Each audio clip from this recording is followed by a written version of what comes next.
Bonjour à tous, vous l'avez vu dans le titre, nous ne sommes plus sur un simple top 5 des gauchistes de la semaine, ni même sur un top 10, mais bien sur un top 15. Parce que ces derniers jours, eh bien, je n'ai pas su où donner de la tête et j'ai pas eu le cœur de laisser certains de côté parce que quand même, tout le monde a mis beaucoup d'efforts pour être dans ce classement. Je pense qu'ils le regardent tous parce que là, c'est pas possible. Et donc, j'ai essayé de vous faire un top XXL. Alors, je vais essayer d'être synthétique. Je vais essayer de pas passer trop de temps sur les premiers en tout cas, peut-être en me concentrant sur le podium qui est particulièrement relevé cette semaine. Vous allez voir, les deux premiers notamment, c'est du très lourd. Alors les amis, on est parti. Juste avant, quand même, un petit like, un petit commentaire pour le référencement. C'est hyper important, histoire que le plus de monde possible voit ce top. Et puis, abonnez-vous à cette chaîne si ce n'est pas déjà fait. C'est parti.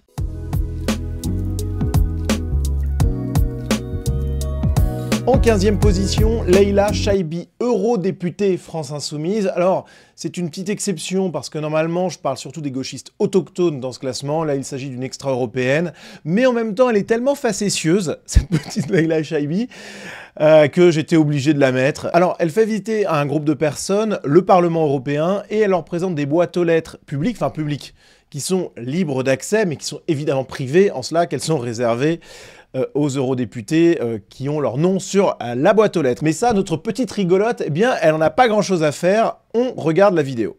En fait, c'est des boîtes aux lettres, il y a le nom de tous les députés. Il y a certainement des noms que vous reconnaîtrez. On a nos boîtes aux lettres qui ferment à clé. Mais là, c'est des boîtes aux lettres qu'on appelle boîtes aux lettres des lobbies parce que c'est directement, ils mettent ce qu'on veut, quoi. Malheureusement, moi, les lobbies ne me déposent pas de bouteilles de champagne. Ils savent que c'est mort, donc voilà.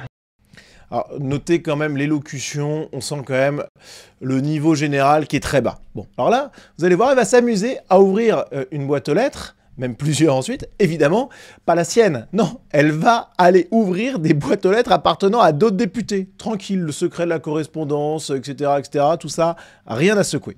Bardella, par exemple... C'est un point de détail de l'histoire de la Deuxième Guerre mondiale. Là, ça a été vidé. Je vérifie au cas où il n'y a pas un truc à... des races, oui. Mais non. Elle voulait piquer un truc dans la boîte aux lettres de Bardella? Sans commentaire. Oula, Glucksmann, il faut faire le ménage. Hein. Bon, voilà, je vais pas lire non plus les courriers. C'est tentant hein, d'aller regarder Marie. Alors, oui, c'est tentant. Mais en fait, dans une société civilisée, ce genre de choses ne se fait pas. En fait, on résiste à la tentation. Voilà, c'est la société de confiance. Par exemple, dans certains pays nordiques, on peut trouver au bord des routes des boîtes d'œufs qui sont en libre service, avec un petit pot pour le paiement, etc. Ça, c'est la civilisation européenne à son paroxysme. Société de la confiance totale. Bon, autant vous dire qu'avec Leïla Chaibi et puis tous ces petits potes gauchistes et autres, ça devient un petit peu plus compliqué. Ah, c'est Marie. Ah, c'est quoi ça? C'est donné par qui? Guylain Dubois? C'est qui?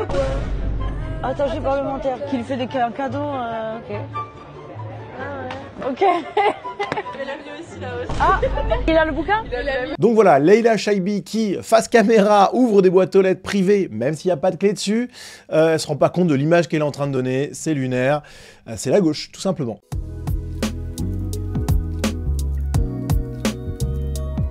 En 14e position, et ça va être express, Manuel Bompard, député France Insoumise, que l'on voit ici, embrassé chaleureusement par Jean-Luc Mélenchon.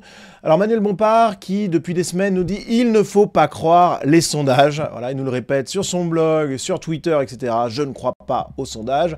Sauf, bien sûr, quand il y a des sondages qui mettent Jean-Luc Mélenchon plus haut que Raphaël Glucksmann pour les intentions de vote à la présidentielle 2027. Alors là, évidemment que les sondages sont juste pertinents et qu'il faut les suivre.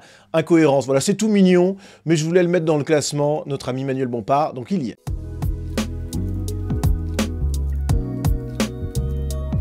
En 13e position, on a un élu LFI du conseil municipal de Saint-Denis. Regardez-le comme il est tout beau avec sa casquette. Et justement, on va assister à un échange à propos de ses goûts vestimentaires quand même un peu particuliers. C'est parti. Donc quand, pendant une suspension de séance, votre directeur de cabinet, alors que je lui fais remarquer qu'il doit s'adresser avec respect aux membres de notre audience, se permet de s'adresser à moi en disant, je cite, « l'autre avec sa casquette là », c'est proprement inadmissible. Monsieur le maire, je vous demande de vous désolidariser de ces propos parce que s'adresser de cette manière à un élu, c'est proprement inadmissible. C'est-à-dire que moi, je trouve que de porter une casquette en conseil municipal, c'est pas très respectueux. Voilà. Ah ouais, d'accord, donc on en est là. Oui. Carrément, là, vas-y, on en est sur le jugement. Notez le changement de ton. Dans la première partie de son intervention, alors c'est faussement outré, c'est du théâtre bien entendu, mais malgré tout, il a quand même une élocution claire, il s'exprime plutôt bien, hein, malgré tout. Mais là, alors qu'il se fait mettre en cause, le maire lui dit « Non mais là mon gars, c'est pas la tenue appropriée, il y a un peu de respect, un peu de décence, il y a des normes qu'il faut respecter, bon voilà. » Et là, tout d'un coup, on reprend le langage racaille en fait, c'est hyper intéressant je trouve. Bref, je remets un petit peu en arrière. Moi, je trouve que de porter une casquette en conseil municipal, c'est pas très respectueux. Voilà. Ah ouais, d'accord, donc on en est là. Oui. Carrément là, vas-y, on en est sur le jugement des habits des uns, des autres. Mais vous vous rendez compte quand même de l'indignité dans laquelle vous êtes, monsieur le maire? Donc, si vous voulez bien... Bon, je vous passe le détail parce que je vais essayer de rester concis. Mais en gros, ce gauchiste, il ne comprend pas qu'il existe des normes dans une société et que ces normes-là, eh bien, si on les respecte pas, faut pas s'étonner de se faire pointer du doigt. Ça, c'est vraiment les gauchistes. Ils comprennent rien à rien. Mais magnifique, cette petite intervention et ce petit retour du langage racaille aussi est savoureux. Bref, c'est LFI.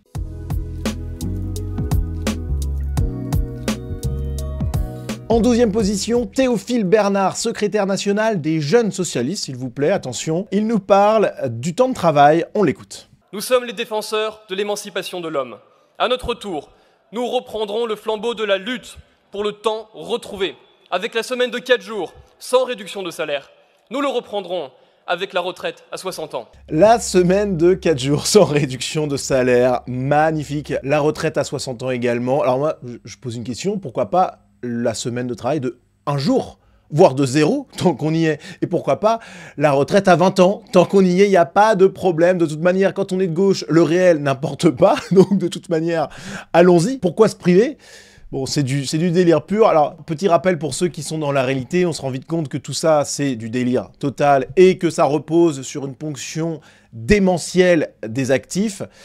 J'ai justement fait une chronique pour la matinale de Radio Courtoisie, Ligne Droite. Ce jeudi, je vous invite à aller l'écouter. Je vais vous mettre le lien en description, vous me donnerez votre avis. C'est la 2e, puisque c'est un nouveau partenariat avec Ligne Droite. Tous les jeudis à 8 h, je fais une petite chronique. Et justement, sans savoir que j'allais commenter notre ami Théophile Bernard, eh bien, je parlais de ces actifs qui sont minoritaires numériquement et qui se font pressurer de tous les côtés pour que notre ami Théophile ait le temps, le loisir de nous sortir des absurdités comme ça. Donc je vous invite à aller la voir et puis à me dire ce que vous en avez pensé. Voilà. Donc j'ai pas besoin de commenter de toute manière, vous voyez à quel point c'est délirant. Cette séquence se suffit à elle-même finalement.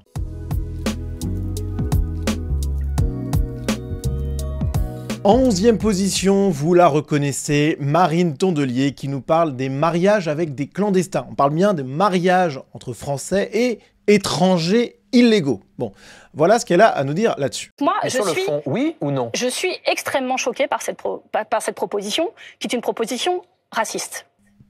Ah, bon, bah, comme ça au moins c'est clair. Critique très facile, en fait, de la part de la gauche, tout est raciste. Hein. Macron, même le Parti Socialiste, pour certains, c'est raciste. Bon, on continue, parce que vous allez voir, elle est quand même assez exceptionnelle. Vous validez par un acte républicain une situation irrégulière. Et donc, ça valide rien du tout. Ça ne fait pas que la personne dans des papiers français, comme ça, figurez-vous, si vous le pensez ou si vous le laissez penser, c'est grave. Parce que qu'est-ce que c'est leur problème, au fond ? C'est l'amour. Le problème des gens qui s'opposent à ce que des clandestins puissent être mariés sur le territoire français, leur problème c'est l'amour. Voilà, l'amour, l'amour, l'amour. Est-ce qu'on est face à une responsable politique théoriquement de premier plan ou est-ce qu'on est face à une élève de CM2 ? Je ne sais pas. Ah, Marine Tondelier, franchement, si elle n'existait pas, il faudrait l'inventer. La ravie de la crèche. Voilà. Et par contre, bon, on rigole, mais c'est un peu effrayant quand même, parce que le degré de réflexion est quand même mais tellement merdique. Alors que c'est censé être une figure de gauche. Franchement, ça vous montre un peu le niveau. Alors, puisqu'on parle de niveau, et juste avant de passer à la 10e place de ce classement, un petit mot pour les partenaires Sunrise qui, eux, élèvent le niveau. Je veux bien entendu parler en premier lieu d'Idéochoc, cette plateforme de podcast qui résume, qui condense le meilleur d'ouvrages essentiels pour se forger une culture historique, politique, philosophique. Tout ce dont a besoin Marine Tondelier par ailleurs. C'est vraiment un super projet, je vous invite à tester. Vous avez le lien en description de cette vidéo avec le code promo Sunrise. Vous avez des résumés, des condensés, mais vraiment de très grande qualité d'ouvrages. Vous avez des dizaines et des dizaines d'ouvrages qui sont déjà chroniqués.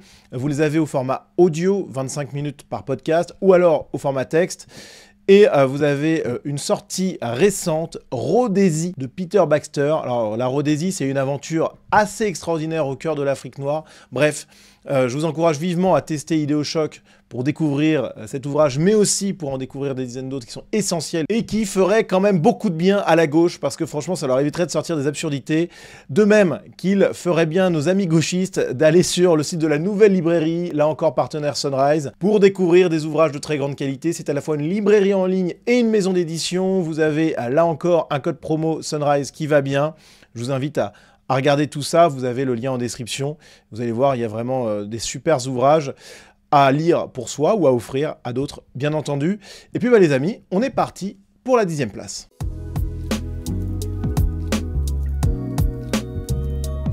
En 10e position, là aussi ça va être Express de chez Express, Salomé Saké, journaliste de gauche pour le média Blast. Et je l'ai mise dans le classement juste pour quelques secondes en introduction de leur vidéo sur le renouveau de l'extrême droite radicale, bon, l'ultra giga droite néo-fasciste. Ils auraient pu rajouter quelques adjectifs, mais enfin bon, c'est déjà pas mal. Et écoutez attentivement ces quelques secondes d'introduction, c'est tout simplement extraordinaire. Et si la source d'insécurité en France, c'était l'extrême droite ? Et si la source d'insécurité en France était l'extrême droite? Voilà pourquoi elle est dans le classement. C'est une question, remarquez, elle l'a pas affirmé, parce que je pense que ça serait vraiment trop aventureux, y compris pour des gauchistes, mais c'est quand même magnifique de les voir en panique face à la montée de la droite dans le pays et s'inventer une menace, une insécurité venant de droite. C'est quand même phénoménal, ça c'est la gauche, hein. Incapable de voir l'impact négatif de l'immigration extra-européenne, mais alors par contre sur l'ultra-giga-droite, ils inventent, c'est magnifique. À noter sur Salomé Saké, l'extraordinaire vidéo d'Egonon. Je vais vous mettre le lien également en description, parce que je pense que c'est super important. C'est une vidéo clinique qui réfute totalement le dernier ouvrage de Salomé Saké. Vraiment du très très bon travail d'Egonon. Donc ça sera une suite logique, là j'ai été très vite. Mais si vous voulez en savoir plus sur le néant intellectuel et idéologique qui habite Salomé Saké, rendez-vous sur la chaîne d'Egonon. Vous avez le lien en description. Et nous, on continue le classement.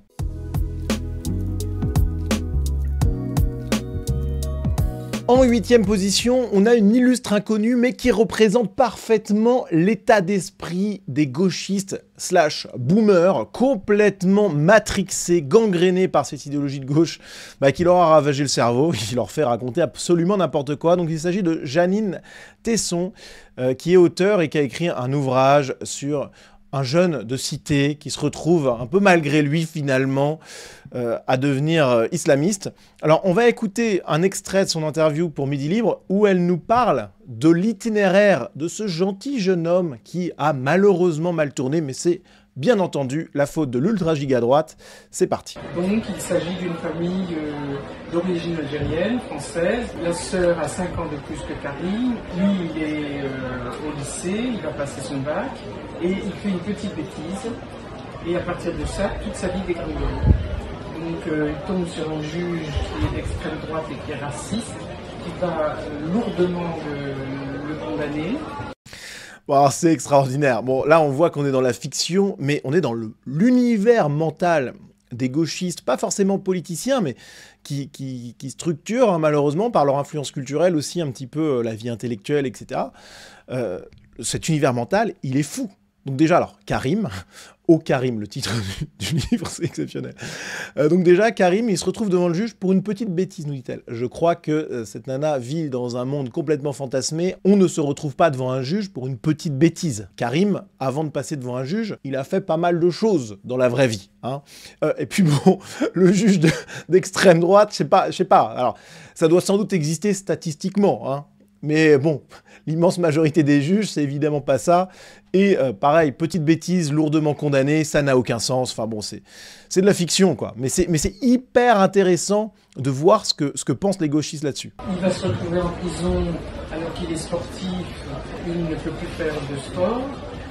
Alors qu'il aime lire, ses co-détenus l'empêchent de lire. Donc génial, Karim, c'est l'homme parfait, quoi. Finalement, il était sportif, il aimait lire, des mangas éventuellement, peut-être, et encore. Vraiment, mais le monde fantasmagorique de ces gens-là, c'est hallucinant. Et puis, c'est surtout l'injustice qui le tue.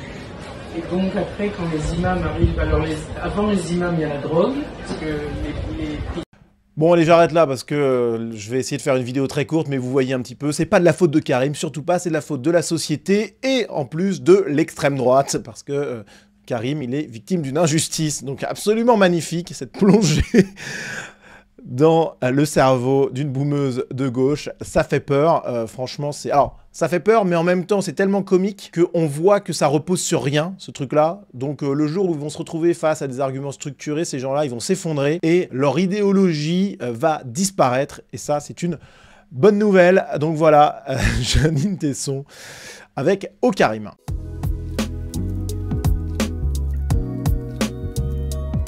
En 8e position, Olivier Faure. Je me dis que j'ai peut-être dit d'ailleurs 8e position pour notre amie Jeanine Tesson juste avant. Petite erreur, mais j'ai tellement de candidats que je me suis peut-être un peu emmêlé les pinceaux. Peut-être pas, c'est pas grave. De toute manière, ça se joue à pas grand-chose, hein, ce classement. Ouais. À part les tout premiers qui sont largement au-dessus, bon, c'est quand même le même niveau de folie pour tout le monde sinon.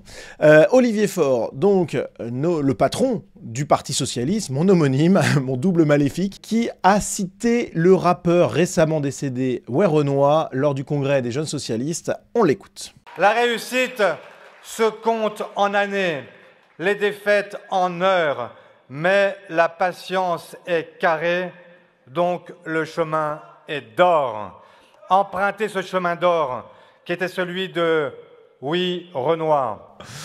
Mais qu'est-ce qu'il nous fait, Olivier Faure? Qu'est-ce que c'est que cet enfer? Bon, alors déjà, ça veut rien dire. Voilà, bon, pas se mentir, la patience est carrée, donc le chemin est d'or. J'avoue que, à moins que j'ai pas le niveau. J'ai peut-être pas le niveau pour comprendre le génie philosophique qui se niche dans cette phrase. Et notez également le ton un peu d'officiant religieux d'Olivier Faure, quoi. On a l'impression d'assister à un prêche, là, c'est un prêche islamo-gauchiste. C'est assez fascinant de voir ça. Bah, la gauche est une religion, hein, ça se vérifie même là-dedans.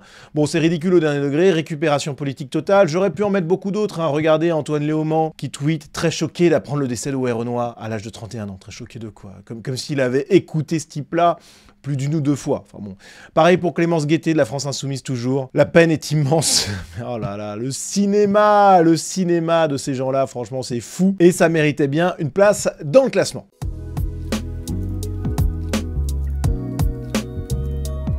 En 7e position, une nouvelle tête, Gabin Berne, qui est un étudiant de Sciences Po, invité sur BFM, membre du collectif Palestine Sciences Po. Ce nouvel entrant dans ce classement, eh bien, il a fait très fort. Alors, juste avant, un mot du contexte, il y a eu un meurtre très clairement antisémite à Washington, avec un couple qui a été tué devant un musée juif alors qu'ils étaient employés de l'ambassade israélienne par un type qui a hurlé « Free Palestine ».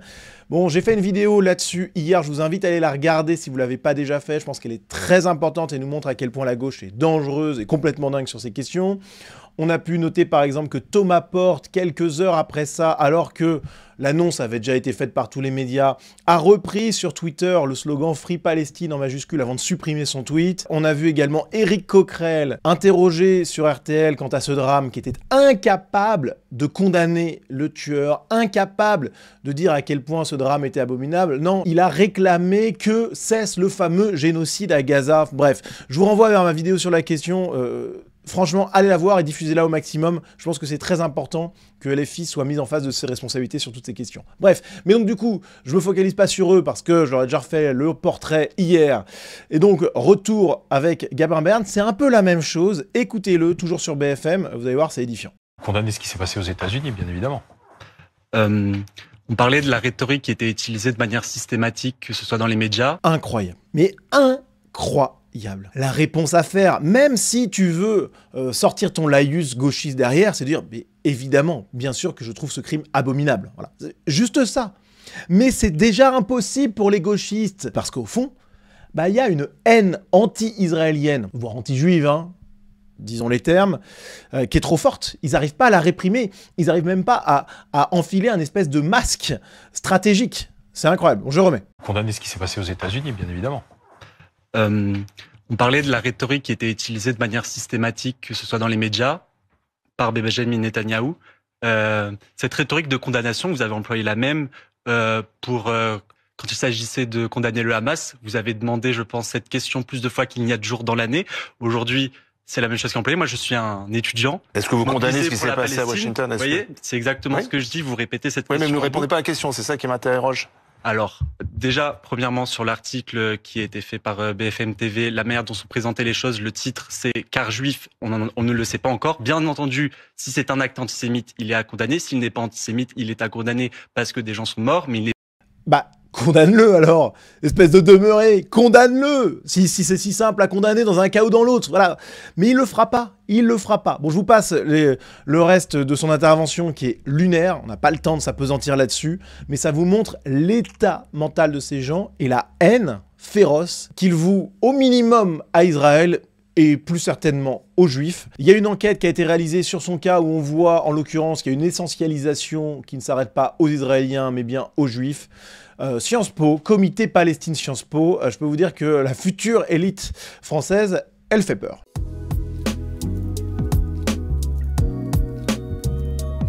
En 6e position, François Ruffin pour cette déclaration à propos de l'interdiction du voile pour les jeunes, etc. etc. On l'écoute. Moi, j'ai été baptisé à 6 mois. Est-ce qu'on va interdire le baptême? Vous voyez, bon, parce que c'est imposé. Bon. Alors, on va expliquer ça rapidement et calmement à François Ruffin. Alors, premièrement, le baptême, c'est une tradition religieuse chrétienne, catholique. Or, la France, depuis quand même quelques siècles, est catholique et donc ça fait partie de son identité. Ensuite, quand il parle du baptême, comparez ça avec le voile, mais c'est d'une malhonnêteté intellectuelle terrible. Le voile, c'est un signe de soumission de la femme. Je rappelle le verset 34 de la sourate 4. Les hommes ont autorité sur les femmes en raison des faveurs qu'Allah accorde à ceux-là, les hommes, sur celles-ci, les femmes. Les femmes vertueuses sont obéissantes à leur mari. C'est ça l'islam. Est-ce que notre ami Ruffin, il est raccord avec ça? Je suis pas certain. Je pense même pas du tout.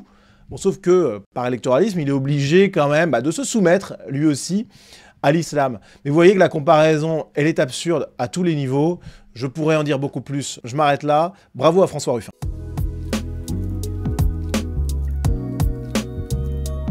En 5e position, on a un gauchiste de droite, en la personne de Jean-François Copé, membre du parti Les Républicains, qui s'exprime lui aussi sur le port du voile.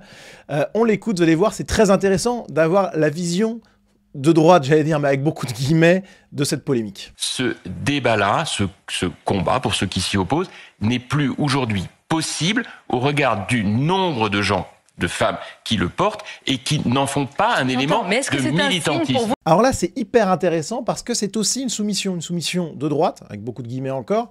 Voilà, c'est fait, c'est acté, donc on ne peut plus rien changer. C'est un aveu d'impuissance terrible, mais on n'est pas tous obligés d'être des larves qui ne veulent pas changer une situation et qui veulent se contenter de la subir. Désolé Jean-François Copé. Et puis, si on accepte ça pour le voile, ça veut dire qu'on peut accepter ça pour la polygamie, pour l'excision, enfin pour les tribunaux islamiques. C'est quoi cette attitude de loser, franchement? Donc voilà, je voulais vous mettre ça rapidement, mais je trouve que mine de rien, Jean-François Copé, il fait assez fort avec ce discours.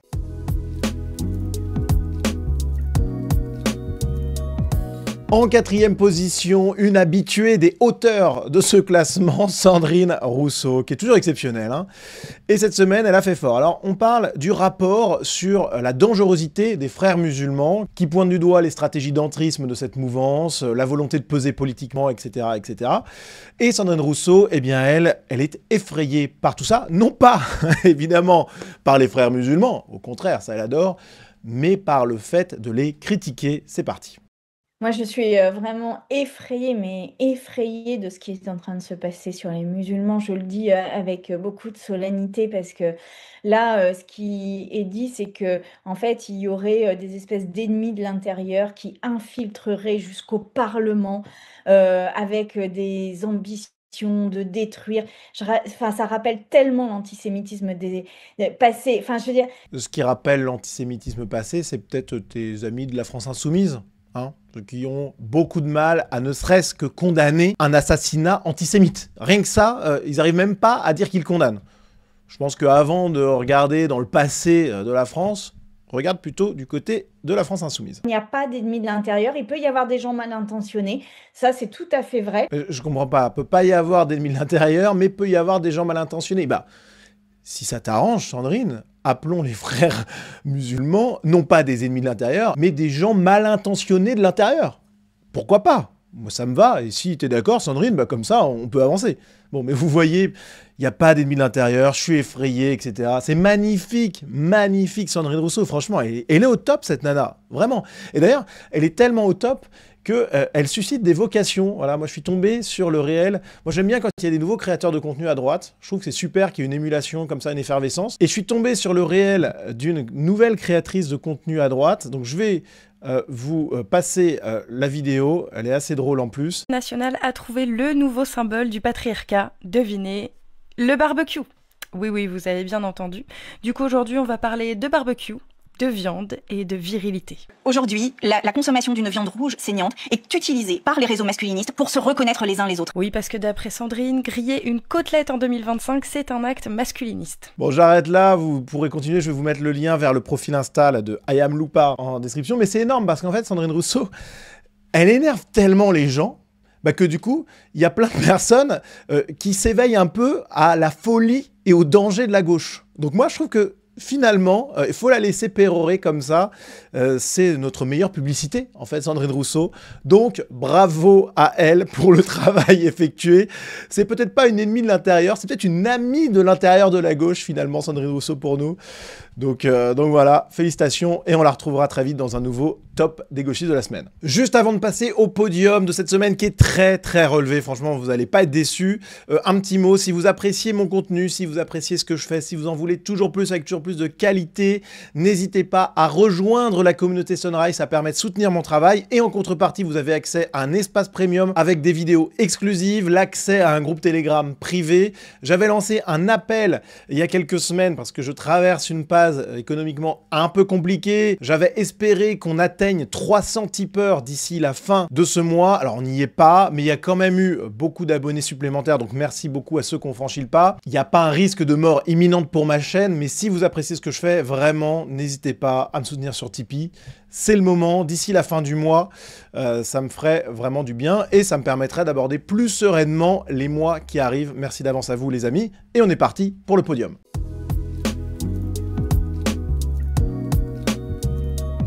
En troisième position, on retrouve Jean-Michel Apathy qui est un sacré client lui aussi. Alors, à la différence de Sandrine Rousseau, qui est très drôle finalement, Apathy, c'est vraiment un salaud. Voilà, je pense que c'est vraiment un être extrêmement vicieux et méchant. Et là, en l'occurrence, il nous en offre une nouvelle démonstration. Alors, je peux pas vous passer l'extrait pour des raisons de droit d'auteur, mais il était sur le plateau de Quotidien et il évoquait, là encore, le rapport sur les frères musulmans. Et lui, il voulait qu'il soit mis sous le tapis avec cet argument, on va détourner les musulmans du pacte social si on les pointe du doigt, finalement, si on les stigmatise, si on montre la dangerosité de certaines mouvances au sein de cette communauté. Alors là, c'est quand même exceptionnel de la part de Jean-Michel Apathy, puisque en fait, dire que les musulmans veulent subvertir justement le fameux contrat social que Jean-Michel Apathy veut défendre, dire que les musulmans subvertissent ce contrat social et donc le mettent en danger, ils mettent en danger la société dans son ensemble, la France dans son intégralité. Voilà, parce que le contrat social, ça fait un peu terme désincarné quand même. Mais dire qu'il représente un danger, eh bien finalement, il ne faut pas le faire parce que ça créerait un danger. C'est complètement idiot en fait. C'est stupide au dernier degré. Si vous laissez ces ennemis de l'intérieur ou ces personnes mal intentionnées de l'intérieur, comme dirait Sandrine Rousseau, agir, bah à la fin, vous arrivez à la destruction de la société en fait. Donc, qu'est-ce qu'il veut nous dire, Jean-Michel Apathy? Ne faites rien parce que ça va braquer les musulmans contre nous. Oui, mais en fait, on a un rapport qui montre qu'ils sont en train de se braquer contre nous de toute manière. Donc, autant agir. Ah non, surtout pas, vous allez détourner ces gens-là du pacte social. C'est de la soumission, c'est de la faiblesse, c'est de la lâcheté. Ou alors, et quand on parle de Jean-Michel Apathy, c'est peut-être la solution qui s'impose, c'est de la complicité.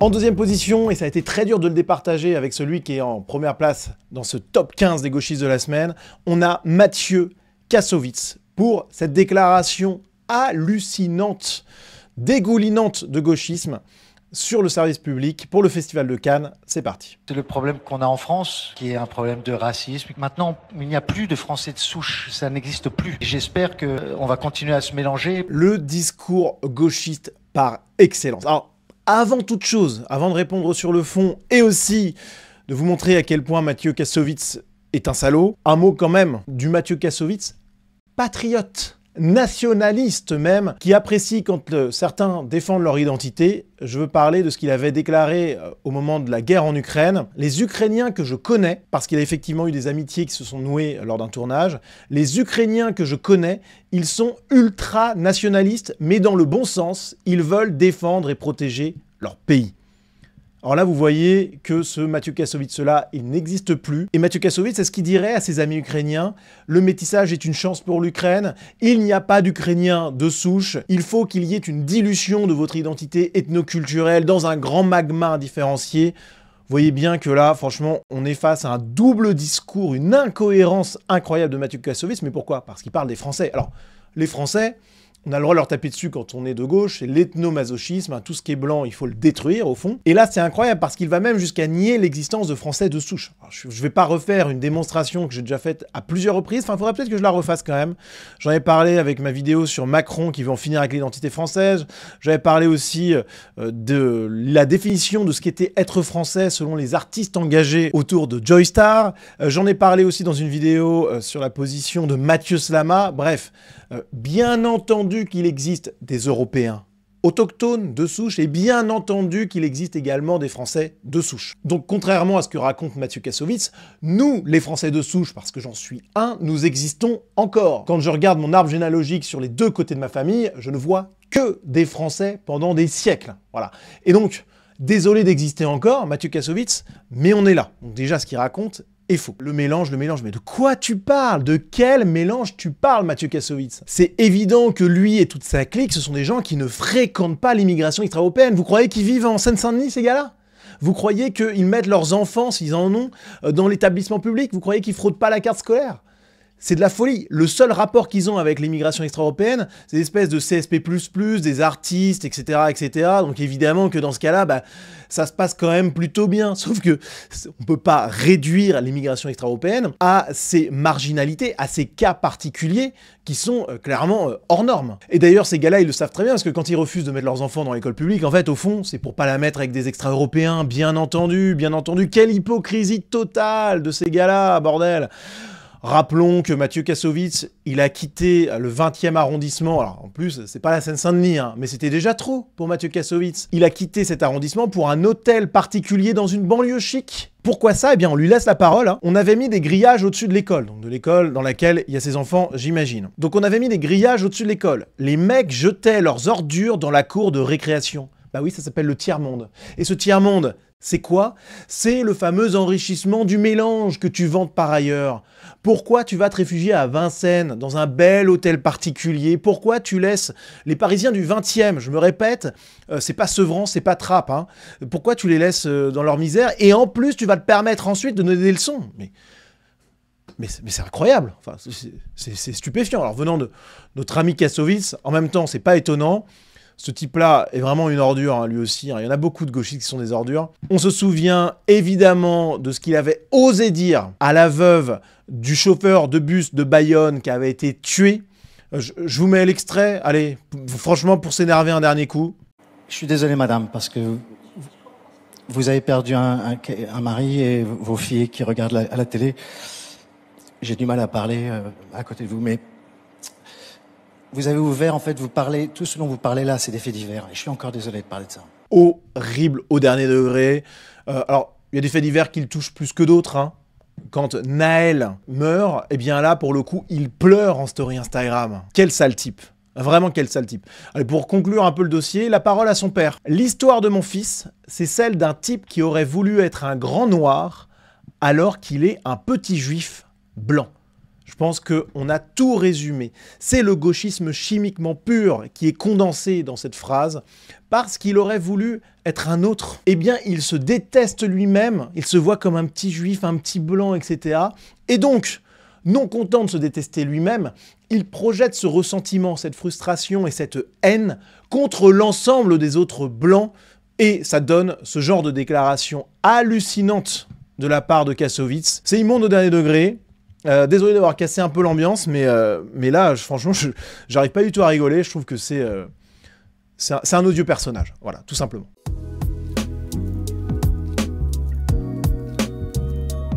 Et en première position, on a François Bégaudeau, le gauchiste de salon, le gauchiste qui pérore un petit peu du haut de sa supériorité intellectuelle, de son aisance orale, et qui sort des folies pas possibles. On va écouter cet extrait. Accrochez-vous les amis, vous allez voir, c'est costaud. Tout le reste n'est que petite panique pseudo-identitaire et raciste, de petits blancs paniqués, de petits blancs qui se sont déshabitués, vu leur hégémonie et leur confort multiséculaire, à se prendre le monde dans la gueule, à se resituer dans un ensemble qui s'appelle la planète, ouais, où il se passe des trucs, où il y a une grande misère, où il y a une grande souffrance, voilà, de beaucoup de gens. Le fait migratoire en France donne aux petits blancs occidentaux privilégiés que je suis et que nous sommes un mini aperçu de la violence du monde. Alors, je voulais vous laisser cette tirade en intégralité, puis maintenant, on va la commenter. Tout le reste n'est que petite panique pseudo-identitaire et raciste, de petits blancs paniqués. Alors là, c'est hyper intéressant parce que ce qu'il décrit comme une petite panique, c'est en fait le sentiment croissant au sein des Français et des Européens, que l'immigration n'est pas une chance, et en fait, il nous parle de quoi, là, quand il parle de petite panique? Il nous parle du Bataclan, il nous parle de Samuel Paty, de Dominique Bernard, de toutes les femmes qui ont été violées, tuées par des migrants sous OQTF. Il nous parle du fait que des femmes ne peuvent plus se promener comme elles le souhaitent la nuit, ou même d'ailleurs en journée dans certains endroits en France. C'est ça qu'il décrit comme une petite panique. Mais quelle indignité de la part de François Bégaudeau! Alors là, c'est beaucoup moins lourd à analyser parce qu'on voit bien vraiment le petit intello de salon, là, franchement, qui sort des grandes phrases, mais qui sont complètement erronées. Vous voyez déjà, là, la manière dont il traite avec légèreté une grosse montée en pression des Français face à l'évidence, face au réel, ça devrait un peu l'inquiéter, mais en fait, lui, il est dans son salon, de gauche, interrogé par quelqu'un de gauche qui va pas le contredire, donc la vie est belle pour lui. De petits blancs qui se sont déshabitués, vu leur hégémonie et leur confort multiséculaire. Le confort dans lequel nous vivons aujourd'hui, effectivement, nous vivons dans un monde du confort et de l'abondance qui est 100% permis par la civilisation européenne. Le progrès technique né de la civilisation européenne. Donc déjà, les autres peuples du monde devraient nous bénir. Mais enfin, passons. Oui, il y a un confort, mais ce confort, il n'est pas multiséculaire. Qu'est-ce qu'il nous raconte là? Il est complètement à l'ouest. Nos grands-parents ou nos arrière-grands-parents n'avaient pas l'eau courante, pas l'électricité, devaient travailler de manière extrêmement harassante. Alors peut-être que les ancêtres de François Bégaudeau, c'était des grands bourgeois et qui représentaient les 0,001% qui avaient une vie plus simple que les autres. Et encore, même chez les très grands bourgeois, on vivait beaucoup moins bien que chez le smicard aujourd'hui. Donc de quoi il nous parle en fait? Les paysans français, les commerçants, les ouvriers, les mineurs de fonds, etc. Mais qu'est-ce que c'était François Bégaudeau? Ça c'était le confort multiséculaire. En Bretagne, il y a encore des maisons où le sol est en terre battue. Bon, donc évidemment, c'est plus qu'une minorité de bâtiments, heureusement, mais ça montre ce que c'était la vie avant. Donc on n'a pas du tout vécu dans un confort multiséculaire en France. À se prendre le monde dans la gueule, à se resituer dans un ensemble qui s'appelle la planète. Les Européens, ce sont des gens qui connaissent très bien la planète. Pourquoi? Parce que alors que certains peuples ne sont pas sortis de leur habitat pour des raisons techniques, ils n'avaient pas les capacités techniques de faire grand-chose d'autre que rester entre eux, bon, les Européens, par leur génie, par leur esprit d'aventure, par leur grandeur d'âme aussi, la planète, ils savent un peu ce que c'est en fait. Parce qu'on a voyagé, on a exploré dans le monde entier, on l'a cartographié, et en plus, accessoirement, on l'a conquis pour une bonne partie. Voilà, donc t'inquiète que les Européens savent ce que c'est que la planète. Ouais, où il se passe des trucs, où il y a une grande misère, où il y a une grande souffrance. Ouais. Pareil, là, les Européens, quand ils ont colonisé, conquis ou même juste découvert, ils ont bien sûr noté qu'il y avait une grande misère dans d'autres parties du monde. Et d'ailleurs, l'un des grands moteurs de la colonisation, c'était, en tout cas pour les ancêtres de Bégaudeau, c'était de sortir les peuples de la misère. Donc c'est pour ça qu'il y a eu des dispensaires, des écoles, des hôpitaux, etc., etc., des routes, des infrastructures qui ont été créées par les Européens. Donc, mais franchement, ce mec-là est une fraude totale. Intellectuellement, c'est zéro. Tout ce qu'il dit depuis le début de sa tirade est faux. Le fait migratoire en France donne aux petits blancs occidentaux privilégiés que je suis et que nous sommes un mini aperçu de la violence du monde. n'importe quoi de A à Z. Pareil, la violence du monde. Enfin, on pourrait dire que, alors c'est pas forcément quelque chose dont on doit s'enorgueillir, mais enfin, la violence du monde, je veux dire, la Première Guerre mondiale, la Seconde Guerre mondiale, c'est entre Européens, et c'est quelque chose qui était légèrement violent. T'inquiète pas, Bégodeau, hein, on n'a pas besoin d'avoir certains immigrés sous OQTF qui viennent tuer des jeunes filles en France, on n'a pas besoin d'avoir des islamistes radicaux qui déboulent dans une salle de concert pour tuer des dizaines, des centaines de personnes, pour savoir ce que c'est la violence. Voilà. Franchement, c'est incroyable, cette volonté de rabaisser les Européens et d'en faire finalement des petites choses, alors qu'on de la chance. On ne sait même pas pourquoi ils sont dans le confort et pas les autres. Bah, juste parce qu'on est peut-être la plus grande civilisation de l'histoire de l'humanité, qu'on a amené les sciences, la technique à des sommets inégalés. Peut-être que c'est pour ça, hein, voilà. Et en plus, on en fait profiter tous les autres. Mais cette suffisance de François Bégodeau, waouh, c'est olympique hein, comme performance. Tout ce qu'il dit est faux, tout est animé par le ressentiment, par la haine gauchiste contre la civilisation européenne, qui incarne la grandeur et l'excellence, et en plus, il justifie finalement ce qui se passe, les attentats, les agressions, les meurtres, les viols commis par des extra-européens, parce que finalement, c'est qu'un petit prix à payer par rapport à tout ce qu'on a fait de mal, ou finalement, par rapport à notre confort. Enfin, ça n'a aucun sens. Parce qu'on vit dans un monde confortable, on mérite de se faire un peu secouer. C'est ça qu'il est en train de dire. Mais c'est complètement dingue. Alors, rappelons quand même que François Bégodeau, je l'ai pas mal déjà décortiqué dans un contenu exclusif pour les abonnés premium qui soutiennent ma chaîne sur Tipeee, vous l'avez. Alors c'était lors de son débat avec Pierre-Yves Rougeron qui avait été une catastrophe pour Rougeron, mais enfin bon, passons. Mais dedans, j'analyse quand même pas mal Bégodeau et je montre à quel point sa rhétorique est pourrie. Et surtout, je montre à un moment à quel point il est pervers. En fait, c'est quelqu'un qui jouit de la supériorité intellectuelle, de cette aisance orale qu'il a. Et comme beaucoup de gens à gauche, ce qu'il aime, c'est pas les classes populaires, etc. On le voit là, hein, les petits blancs, il les méprise. Hein. Nos ancêtres mineurs et paysans lui cracheraient à la figure pour ce qu'il vient de dire, mais il les méprise. En fait, ce qu'il aime chez les classes populaires, c'est la supériorité intellectuelle qu'il a sur elles. Voilà. C'est exactement ça. On a quelqu'un qui jouit presque physiquement, en tout cas c'était le cas dans cet entretien, d'être supérieur à ses contradicteurs, et c'est ça qui le meut vraiment, notre ami François Bégodeau. Donc une première place largement méritée, je pense, même si c'est vrai que ça a été dur entre Mathieu Kassovitz et même Jean-Michel Apathy. Il y avait quand même match, mais voilà, vous me direz ce que vous avez pensé de ce classement. C'était long, j'espère pas trop, mais j'avais pas le choix. Vous avez vu un peu tout ce que j'ai eu à traiter, franchement c'était chaud, je pouvais pas trop tailler dans l'art. Donc je vous ai fait un méga top de la semaine.